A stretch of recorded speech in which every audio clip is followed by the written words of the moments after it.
좋으신 주님의 은총과 평강이 우리 위에 임하시길 기원합니다. 예수님의 죽음을 묵상하는 사순절 기간입니다. 여러분들은 이 사순절 기간 동안 어떻게 묵상하며 지내고 계십니까? 요즘 새벽 기도를 마태복음을 읽고 있습니다. 성경은 참 신비합니다. 읽을 때마다 새롭습니다. 이번에도 읽으면서 예수님은 우리와 확실히 다르다는 것을 깨닫습니다. 무엇이 다른가? 한마디로 말할 수는 없지만 어떻든 예수는 우리와 다릅니다. 어떤 분이 만일 예수가 학생이라면 어떻게 평가받았을까? 이런 질문을 던지면서 가정통신문에 아마도 이렇게 썼을 것이다. 이렇게 말합니다. 먼저 수학. 예수는 수학적인 감각이 없는 것 같다. 양 한 마리가 99마리보다 귀하다고 하시니까. 운동. 예수는 수영을 좋아하지 않는 것 같다. 시간만 나면 물 위를 걸어 다니시기 때문이다. 화학. 예수는 화학 법칙을 무시하는 것 같다. 잔치집에 가서 물로 포도주를 만드시기 때문이다. 글. 예수는 공책이나 필기도구를 가지고 다니지 않는다. 아무 때나 땅에다가 손으로 글을 쓰기 때문이다. 친구관계. 예수는 친구관계가 좀 복잡하고 난처하다. 주로 사귀는 사람이 가난한 사람, 병든 사람, 문제야 타락한 사람들이기 때문이다. 그래서 종합평가 이렇게 썼습니다. 예수는 좀 이해하기 어렵고 지도하기 곤란한 학생이다. 부모가 특별하게 지도를 요청한다. 만일 나사렛 살던 요셉과 마리아가 이 가정통신문을 받았다면 어떠했을까요? 예수님의 일생은 우리가 이해할 수 없는 부분이 상당히 많습니다. 차라리 예수를 이해하기보다 믿는 편이 훨씬 더 쉽습니다. 예수를 이해하기 어려운 부분 하나가 뭐냐면 죽음이라는 것입니다. 보통 사람들은 이 땅에 살려고 옵니다. 근데 예수님은 죽으려고 온 사람 같습니다. 그의 생애의 첫 부분은 그래도 이해할 만합니다. 갈릴리 사람들 상대로 복음을 전파하시고 병든 자를 고치시고 가르치셨기 때문입니다. 그런데 예수 인생의 후반부로 갈수록 오직 한 가지에 집중하는데 그것은 바로 죽음이라는 것입니다. 마가복음은 16장으로 구성되어 있습니다. 그런데 예수의 죽음에 대해서 6장을 할애하고 있어요. 마가복음의 3분의 1을 예수의 죽음, 예수의 마지막 생애의 일주일을 기록하고 있는 것입니다. 마태복음, 누가복음도 비슷합니다. 죽는 이야기가 압도적으로 많습니다. 더 놀라운 것은 예수의 죽음에 대한 태도입니다. 사람들은 이렇게 장례식 가면 그분에 대해서 이렇게 말할 때가 있습니다. 참 열심히 사셨습니다. 죽으려고 샀다고 살려고 했다 이렇게 표현하지 않았습니다. 항상 최선을 다해서 사셨습니다. 그리고 하나님의 부름을 받았습니다. 이런 것이 일반 사람들의 모습입니다. 그런데 예수는 다릅니다. 죽기 위해 살았어요. 죽음까지 미리 알았습니다. 그것의 출발점이 바로 오늘의 말씀입니다. 51절에 보면 예수께서 승천하실 기약이 차감해 예루살렘을 향하여 올라가기로 굳게 결심했다. 여러분, 우리가 당황하게 하는 말이 뭐냐면 굳게 결심했다라는 것입니다. 예수가 무엇을 굳게 결심합니까? 여러분, 우리가 인생을 살 때 무엇을 굳게 결심하죠? 살려고 결심합니다. 대학에 올해는 합격하겠다. 야, 좋은 아내랑 결혼해야지. 취직시험에 합격해야지. 토플 시험을 봐서 유학을 가야지. 그런 결심을 합니다. 좋은 결심을 합니다. 살려고 결심을 합니다. 그런데 예수는 예루살렘에 올라가려고 굳게 결심한다는 것입니다. 여러분, 이 말씀을 잘 보시면 이렇게 되어 있습니다. 예수께서 하늘에 올라가실 날이 다가왔다. 그래서 예수께서 예루살렘으로 올라가기 싫어 마음을 굳게 먹으시고 심부름꾼을 사마리아로 보냈다. 즐거운 여행을 마치고 집으로 돌아가는 그런 분위기가 있습니다. 그런데 하늘에 올라가실 날이란 것은 뭐냐면 죽음을 이야기합니다. 여러분, 여기서 주목할 단어는 그래서라는 것입니다. 하늘에 올라가실 날이 다가와서 그래서 예루살렘으로 올라갔다라는 것입니다.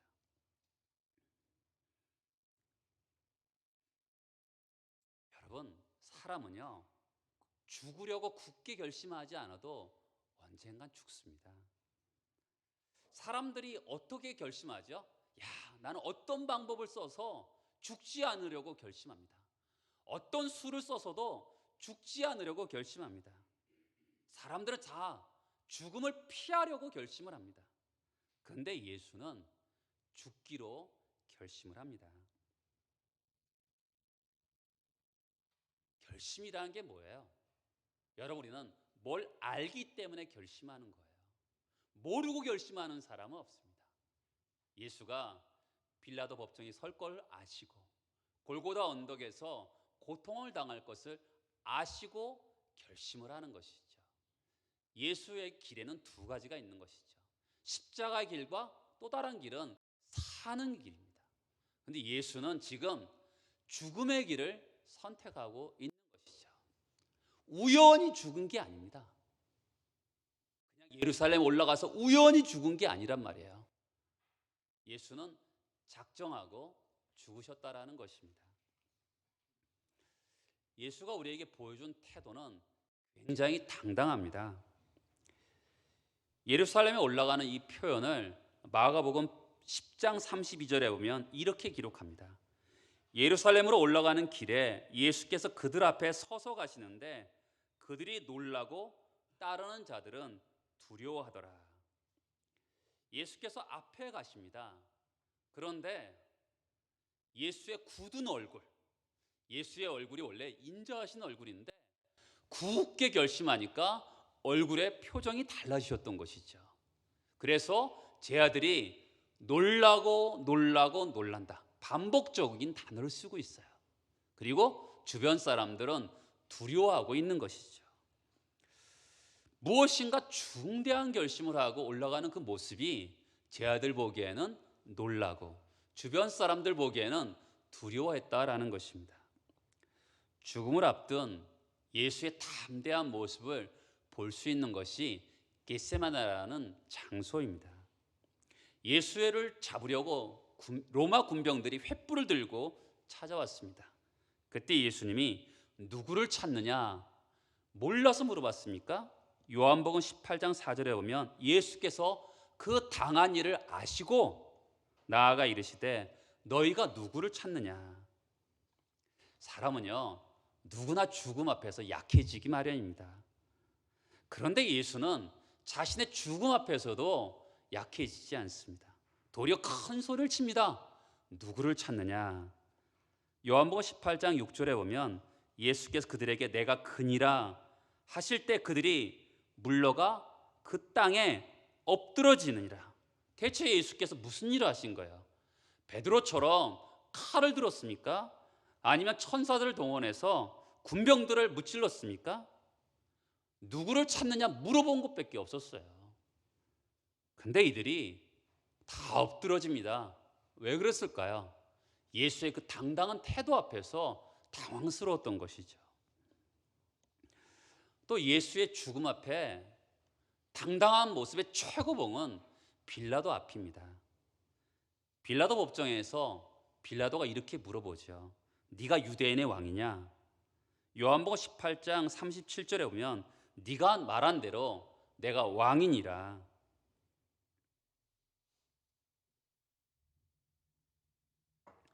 여러분, 살려고 하면 유대인의 왕이라고 말하면 안 돼요.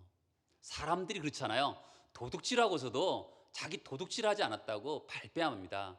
물증이 나온 때까지는 끝까지 발뺌하는 것이 일반 사람들입니다. 근데 예수는 지금 유대인의 왕이라고 때문에 고발당했는데 그것을 그대로 인정해요. 살려고 하는 겁니까? 죽으려고 하는 겁니까? 죽으려고 하는 것이죠. 예수는 자신을 불리한 것을 굳이 시인합니다. 대제사장 가랴바 앞에서도 그렇습니다. 마가복음 14장 61절에 오면 네가 찬송받을 자의 아들 그리스도냐? 예수님이 대답하시죠. 내가 바로 그니라. 죽음 앞에서 뻔히 죽을 줄 알면서도 예수는 변명하지 않고 죽음에 맞섭니다. 그래서 예수는 스스로 죽었습니다. 겉으로는 가룟 유다가 제사장에게 은 30에 팔고요. 그 제사장들은 빌라도에게 넘기고 빌라도는 군병들에게 넘겨서 죽었습니다. 역사적으로는 예수가 살해당한 거죠. 그러나 예수는 억지로 죽지 않았어요. 에베소 5장 2절에 보면 그는 우리를 위하여 자신을 버리사 희생제물로 하나님께 드리셨느니라. 우리를 위하여 자신을 제물로 드리셨다라는 것이죠. 버리고 드리셨다라고 얘기합니다. 예수님은 자발적으로 하나님의 계획에 순종하신 것입니다. 가룟 유다가 예수를 팔고 군병들이 예수를 체포하고 빌라도가 사형을 집행하고 군인들이 예수를 십자가에 못 박고, 여러분 그것은 겉으로 보면 하나의 그 사람들이 하나의 단역 배우에 불과합니다. 예수님이 자신을 주실 마음이 없다면 이 땅에 오실 필요도 없었던 것이죠. 자신을 주실 필요가 없다면 예루살렘에 올라갈 필요도 없는 거죠. 갈라디아서 2장 20절에 보면 자기 자신을 버리신 하나님의 아들을 위해 사는 것이다. 우리를 위해 자신을 버리셨다는 것입니다. 억지로 죽으신 게 아니에요. 여러분 예수는 지금 날짜도 정하시잖아요. 6월절에 예수가 죽기로 작정하신 겁니다. 또 예수는 장소도 정해요. 예루살렘으로 올라가서 죽기로 작정하신 것이죠. 문제는 우리입니다. 예수는 죽음 앞에서 정말 당당하셨어요. 우리도 예수님처럼 당당하게 사는 것이 중요한 것이죠. 예수는 왜 죽음 앞에 당당하셨을까요? 크게 두 가지로 볼 수 있어요. 첫 번째는 하나님 뜻이죠. 디모데전서 2장 4절에 보면 하나님 모든 사람을 구원받기를 원하신다라고 이야기하고 있습니다. 하나님의 뜻이에요. 모든 사람을 구원하는 것이 하나님의 뜻이기 때문에 그분이 이 땅에 오셔서 대속 제물이 되어주신 것이죠. 두 번째는 예수가 죽음 앞에 당당하신 이유는 뭐냐면 사명 때문입니다. 요한복음 12장 27절에 보면 내가 이 일을 위하여 이때에 왔다. 내가 하는 이 일이 하나님이 나에게 주신 사명이라는 것이죠. 여러분 사명을 위해 사는 사람은 당당합니다. 사명을 위해 사는 사람은 내가 지금 얼마나 어려우냐 이것을 묻지 않고요. 내가 나중에 무엇을 남길 것인가 이것을 묻는 겁니다. 여러분 예수 믿는 사람은요 주일날 오는 사람이 아니라 죽음 앞에 당당한 사람입니다. 여러분 당당하십시오. 담대하게 앞을 향해서 전진하십시오. 예수님은 예루살렘을 향해서 가는 길도 독특하세요. 예루살렘에 가기 전에 심부름꾼을 보냅니다. 사마리아로 보내죠. 사마리아 사람들도 예수에 대한 소문을 들었을 것입니다. 그분을 만나고 싶은 사람도 많았을 거예요. 우리는 이미 알고 있습니다. 이스라엘 사람들과 사마리아 사람들이 서로 개와 고양이처럼 으르렁으르렁 거린다는 거 우리는 알고 있습니다. 하지만 사마리아 사람들이 자기 마을에 오는 이 귀한 손님을 모시고 싶은 생각이 있었을 것입니다. 그런데 마을 사람들이 적대적인 태도를 취해요. 몽둥이를 든다든지 싸늘한 눈길을 보내는 것은 아니지만 예수를 맞이할 생각이 없어요. 왜 그랬을까요? 그것은 53절에 있습니다. 예수께서 예루살렘을 향하여 가시기 때문에 그렇습니다. 요한복음 4장에 보면 예수와 사마리아 우물가에 있는 사마리아 여자의 대화가 나옵니다. 사마리아 여자가 이렇게 얘기하죠. 우리는 그리심산에서 예배하는데 이스라엘 사람들은 예루살렘에서 예배하기를 원합니다. 이렇게 하면서 대화가 시작되는 것을 봅니다. 그런 것처럼 유대인들은 예루살렘에서 예배하는데 사마리아 사람들은 그리심산에서 예배를 드렸어요. 서로 자기들의 믿음이 정통성이 있다고 주장하고 있었습니다. 이 갈등이 굉장히 뿌리 깊었어요. 그래서 사마리아 사람들은 예수가 예루살렘으로 올라가신다는 것을 그리심산에서 예배를 부정하는 것으로 보게 되었던 것이죠. 그래서 그 당시 나그네 환대법에 의해서 사람들을 정중하게 맞이하는 것이 윤리인데 예수 일행을 맞아들이지 않습니다. 여러분, 제 아들은 사마리아 사람들의 냉대를 당황스럽게 생각했습니다. 이분이 누구신데 그래? 라면서 마음에 상처가 생기고 분노의 감정이 생겼습니다. 여러분, 그렇잖아요. 제가 여러분들을 마음으로 받아들이고 여러분들이 저를 마음에 받아들이면 친구가 되는 거죠. 우정이 싹 트는 겁니다. 그런데 누군가에게 배척받을 때 우리는 마음에 상처가 생깁니다. 그 깊은 상처가 어떻게 해요? 분노로 바뀌게 됩니다. 분노로 바뀌면 적대 감정이 생기는 거예요. 야고보와 요한이 가슴에 분노가 생겼습니다. 그래서 이렇게 말하죠. 주님, 불이 하늘에서 내려와 그들을 태워버리라고 우리에게 명령하면 어떻습니까? 상처 입은 사람이 이해는 되지만 여러분, 그래도 평화의 왕이고 사랑의 사도인 예수의 제자들답지 않은 그런 모습을 보게 됩니다. 하나님의 아들이심을 보여달라는 그런 공고이죠. 아직도 이들은 예수의 정신으로 세례받지 않은 모습을 보여줘요. 살다 보면 우리는 쓰레기를 배출할 때가 있습니다. 우리 마음속에서도요, 삶을 살다 보면 미움도 생기고 원망도 생기고 그리고 이기심과 정욕도 일어납니다. 많은 쓰레기가 이 마음 안에 쌓이게 됩니다. 문제는요, 그것을 버리지 못하기 때문에 그렇습니다. 컴퓨터에 여러분 쓰레기통이 있습니다. 우리가 쓰지 않는 파일이라든지 어떤 문서를 쓰레기통에 버립니다. 가끔 쓰레기통을 비우기를 실행할 때가 있으면 즉시 비워집니다. 우리 마음도 그러면 참 좋겠는데 그러면 가뿐해질 텐데 그러기가 참 쉽지 않습니다. 우리는 마음속에 쓰레기통을 방치하며 살 때가 참 많습니다. 그래서 아마도 냄새가 나는 것 같습니다. 주님은 분노에 사로잡힌 야고보와 요한을 꾸짖습니다. 돌아서면서 정색을 하면서 야단을 치죠. 야고보와 요한은 행복한 사람 같습니다. 정색을 하며 꾸짖는 스승이 있으니까 얼마나 행복하겠습니까? 여러분, 야고보와 요한 별명이 뭐였죠? 보아너게, 우레의 아들이었습니다. 여러분, 오늘 모습 속에서 우레의 아들의 모습을 보여주잖아요. 분노가 일어나니까 불을 내려서 이 마을을 불살르기를 원합니다. 얼마나 분노의 아들입니까? 그런데 예수께서 그 사람을 사랑의 사도로 바뀌어주시죠. 예수는 야고보와 요한과 정다른 반응을 보입니다. 사마리아 사람들을 꾸질 생각도 없어요. 여러분, 하나의 문이 닫히면 9개의 문이 열린다는 말이 있습니다. 예수께서 사마리아의 길이 막히니까 다른 마을로 돌아가는 그런 모습을 보여주시죠. 여러분, 이 시대는요, 왜 불행한 줄 아세요?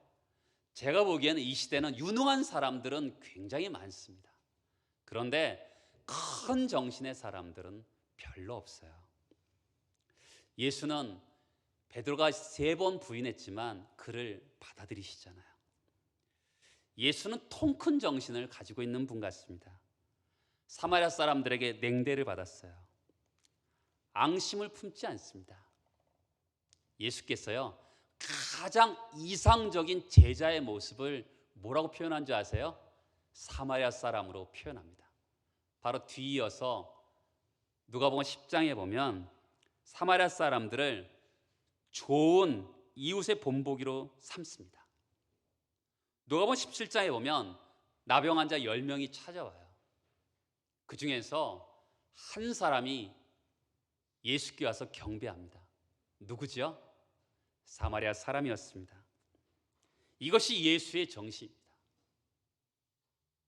예수는 냉대를 당했지만 그들에 대해서 앙심을 품지 않습니다. 그리고 그들에 대해서 좋은 사람으로 하나의 예를 2번이나 들고 있는 모습을 보게 됩니다. 여러분, 우리 인생을 보면 참 아직도 가야 할 길이 멀다고 느낍니다. 그래도 천리길도 한 걸음이라고 말하잖아요. 지금부터라도 예수 정신이 아닌 것을 군더더기를 털면서 가야 될 것 같습니다. 그러다 보면 어느 결에 얼굴이 환한 사람이 되고 마음이 따뜻한 사람이 되고 누군가의 선물이 되는 그런 사람이 될 것입니다. 우리는 본래 하늘처럼 영원히 맑은 사람이었습니다. 그 본래의 깨끗함을 찾기 위해서 예수와 함께 길을 걸어가야 되는 것이죠. 그 길을 걸어가는 동안 큰 정신으로 거듭나시기 바랍니다. 여러분, 57절에서 보면 길 가실 때 어떤 길이죠? 예루살렘으로 가는 길입니다. 평범한 길이 아닙니다. 누가복음 9장 22절과 9장 44절에 보면 인자가 사람들의 손에 넘겨질 거라고 이미 예고하셨습니다. 주님을 따르기 위해서는 비상한 결단이 필요한 것이죠.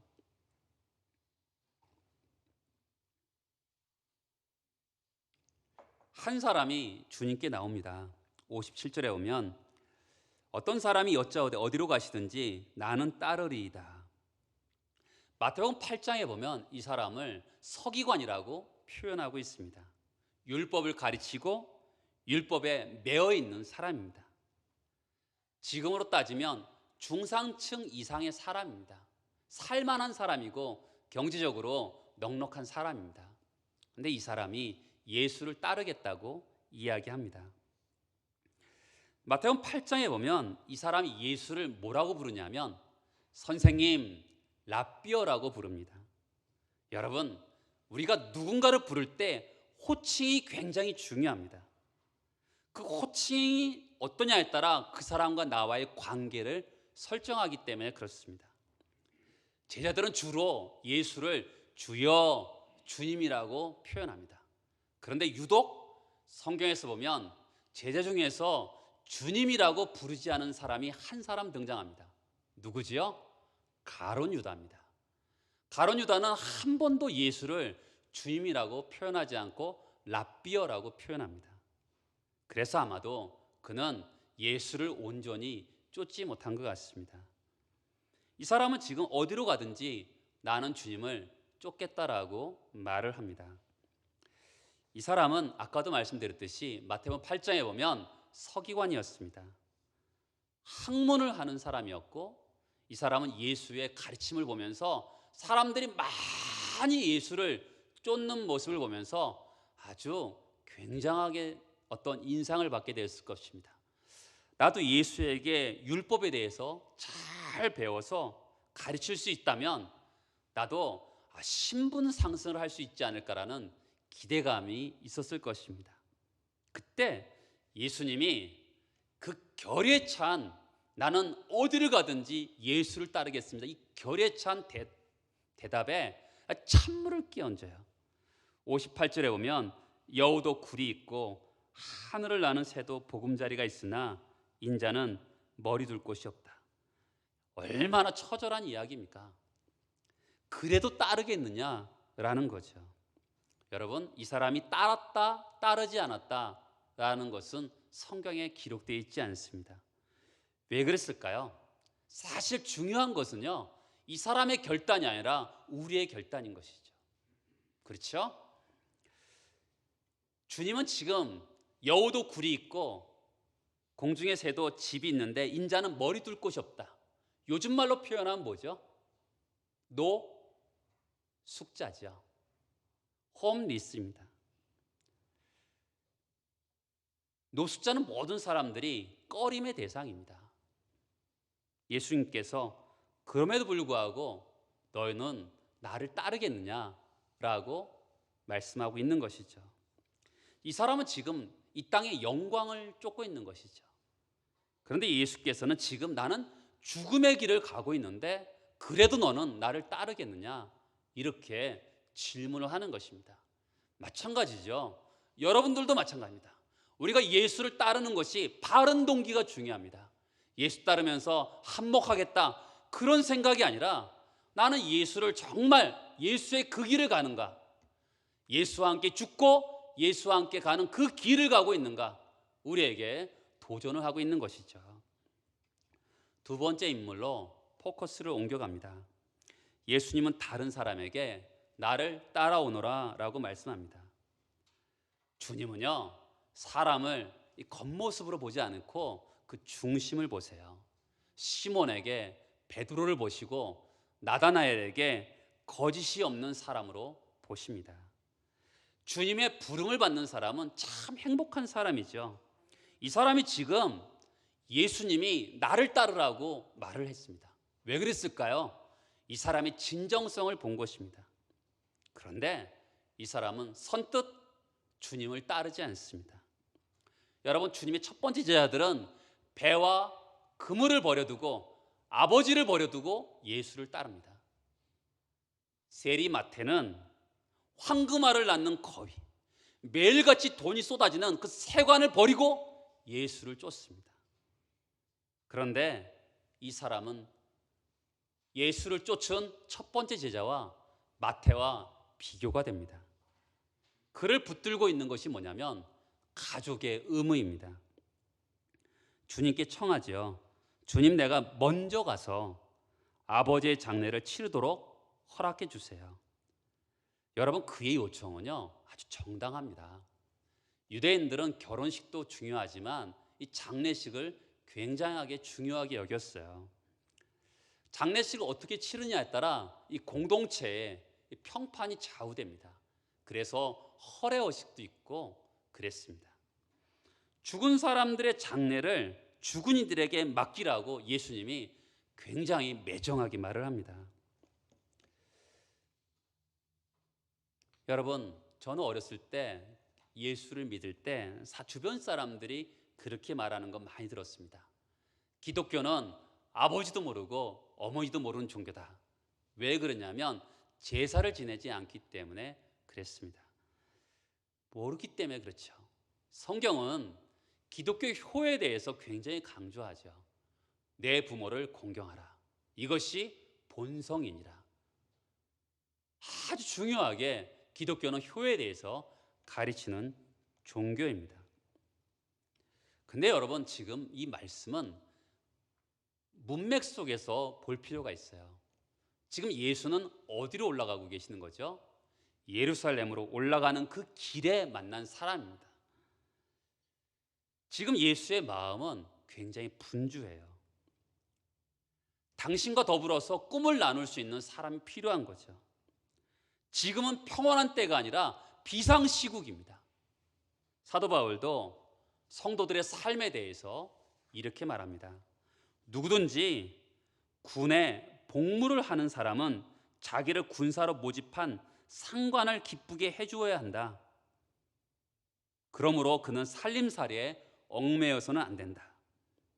성도는요, 비상 소집하는 사람입니다. 그래서 상식을 뛰어넘는 결단을 해야 될 때가 있는 것이죠. 여러분, 지금 이 단어에서 이 사람이 나는 먼저 가서 우선순위에 대한 이야기를 하고 있는 것이죠. 그때 예수께서 뭐라고 말씀하시냐면 지금 대장 되신 예수께 너는 모든 것을 올인해야 된다라고 말씀하고 있는 것이죠. 그리고 또 다른 사람이 등장합니다. 첫 번째 사람과 똑같이요, 자발적으로 예수를 따르겠다고 말을 합니다. 그런데 전제 조건이 있어요. 집안 사람들에게 작별 인사를 해달라고, 시간을 달라고 부탁을 합니다. 어려울 것도 아니잖아요. 그렇죠? 허락해도 좋을 것 같습니다. 근데 주님의 말씀은 아주 단호해요. 그 사람의 마음에 틈을 보신 것이죠. 따르겠다고는 하지만 마음속에 망설임이 있습니다. 그래서 그에게 주어진 말이 뭐죠? 62절에 보면 누구든지 손에 쟁기를 잡고 뒤를 돌아보는 사람은 하나님 나라에 합당하지 않다라고 말합니다. 자, 저를 보시겠어요? 전 농사를 잘 모릅니다. 그렇지만 여러분들에게 설명을 해보려고 합니다. 이스라엘은 두 마리 소가 끌고 갑니다. 쟁기가 있습니다. 소가 느린 것 같아도요, 쟁기를 잡고 가면 굉장히 빠르게 느껴진다 그래요. 여러분, 쟁기를 잡고 가다가 뒤에 잘 밭이 갈렸나 뒤를 돌아보면 어떤 일이 발생할까요? 한번 생각해 보세요. 쟁기를 잡고 가다가 뒤를 돌아보면 어떤 일이 생길까? 그것은 현재가 망쳐지고 미래가 망쳐지는 일이 발생합니다. 올바르게 가지 않고 현재가 망쳐지면서 미래까지 망쳐지는 일이 발생하는 것이죠. 여러분, 우리 인생을 살다 보면 과거가 망쳐진 사람도 있고 과거에 승승장구했던 사람들도 있습니다. 지금 주님은 우리들에게 뭘 요구하시냐면 제자의 삶을 요구하는데 그것은 과거와 절연한 삶을 요구하시는 것이죠. 너희들이 과거에 실패했냐? 문제되지 않다. 과거에 성공했냐? 문제되지 않다. 이제부터 예수만 바라보고 인생을 살라고 말씀하고 있는 것이죠. 과거에 잘한 거 볼 것 없고요, 잘못한 것도 볼 수 없어요. 볼 것 없어요. 내 운명은 그리스도의 손에 있기 때문에 그리스도만을 바라보고 나아가라고 우리에게 말씀하고 있는 것이죠. 우리는 뒤를 돌아보는 사람이 아니라 앞을 바라보고 사는 사람이기 때문에 그렇습니다. 여러분, 지금 두 번째 사람과 세 번째 사람의 무엇이 문제이죠? 우선순위에 문제가 있습니다. 여러분, 우리가 그리스도가 먼저냐, 부모가 먼저냐, 친구가 먼저냐, 인간관계가 먼저냐라는 문제가 있습니다. 윤리적으로 말하면 뭐가 먼저죠? 부모가 먼저이죠. 인간적으로 말하면 우정이 먼저이죠. 인간관계에서 따지면 가정이 먼저입니다. 그러나 신앙적으로 말하면 예수가 먼저인 것이죠. 여러분, 우리는 언제나 윤리와 신앙에서 방황하고 삽니다. 그러나 언제나 신앙은 윤리보다 한 차원 높습니다. 사람이 윤리적인 차원에서 머문다면 그 사람은 휴머니스트밖에 못 되는 거죠. 하나님의 사람이 될 수가 없습니다. 윤리의 차원만 있다면 절대로 하나님의 사람이 될 수가 없어요. 그런데 지금도 너무나 많은 그리스도인들이 윤리적인 차원에서 머물러 있습니다. 여러분, 지금 예수가 굳게 결심하고 올라갑니다. 그리고 대비되는 사람 세 사람이 등장하고 있습니다. 주님은 지금 가야 될 길이 분명히 알고 있습니다. 그러나 이 세 사람은 무엇을 어떻게 해야 될지 모르는 사람입니다. 여러분, 인생은 연극과 같다 그러잖아요. 인생이 보통 연극과 다른 점은요, 하나님은 우리에게 인생의 각본을 써주셨습니다. 그런데요, 그것을 결단하면서 가는 것입니다. 예수도 그렇죠. 예수에 대한 각본은 뭡니까? 이 땅에 십자가에 못 박혀 죽는 것이었습니다. 그런데 예수께서 어느 시기가 되니까 굳게 결심합니다. 그리고 장소와 시간을 결정해서 가는 것이죠. 마찬가지죠. 우리 인생의 각본이 주어졌습니다. 근데 그 인생을 만들어가는 것은 내 결단인 것이죠. 어떤 인간으로 살 건가? 어떤 사람으로 살 건가? 내가 결단해서 사는 것입니다. 이럴까 저럴까 끝도 없이 생각하면 아무것도 안 되는 거예요. 우리가 어느 순간 하나님 앞에서 결단하는 것이죠. 하나님의 인생의 각본 앞에서 우리가 결단하면서 사는 것입니다. 하나님의 각본에 따라서 우리는 두 가지 결단이 필요합니다. 그것은 그리스도인으로서 마땅히 해야 될 일이죠. 주의를 지키고 십계명을 지키는 일들. 그리고 두 번째는 순종의 길을 가는 것입니다. 나에게 준 책임을 다하는 것이죠. 여러분, 하나님이 우리에게 주신 사명을 감당하기 위해서는 결단이 필요합니다. 결단이 있어야지만이 우리 인생이 만들어가는 것이죠. 언제나 바른 순간에 해야 되는 거예요. 시기가 있습니다. 아무 때나 결단하는 게 아니죠. 그 시기에 바른 결단을 할 때 우리는 하나님 앞에 우리 인생의 각본에 좋은 결정을 하는 것이죠. 미국 동부에 도로디 클랩이라는 신실한 그리스도인이 있었습니다. 기도하는데 저 밑에 있는 고등학교를 위해서 기도하라는 영적인 감동이 강하게 왔어요. 그래서 그 고등학교를 위해서 기도하기 시작합니다. 어떻게 기도할지 몰라서 하나님, 저 고등학교에 있는 학생들 구원해 주세요. 그러다가 기도가 발전해서 저들을 통해서 온 세계가 복음화되기를 원합니다 라고 기도를 12년 동안 했습니다. 그러는 어느 날 어떤 한 학생을 만나서 전도를 합니다. 그 학생을 놓고 3년 동안 기도했습니다. 그리고 그 학생이 예수를 영접합니다. 그 학생이 조지 버워입니다. 그 학생이 학생들에게 전도해서 200명이라는 사람들이 예수께로 돌아옵니다. 그리고 대학교에 가서 이들이 기도하기 시작했어요.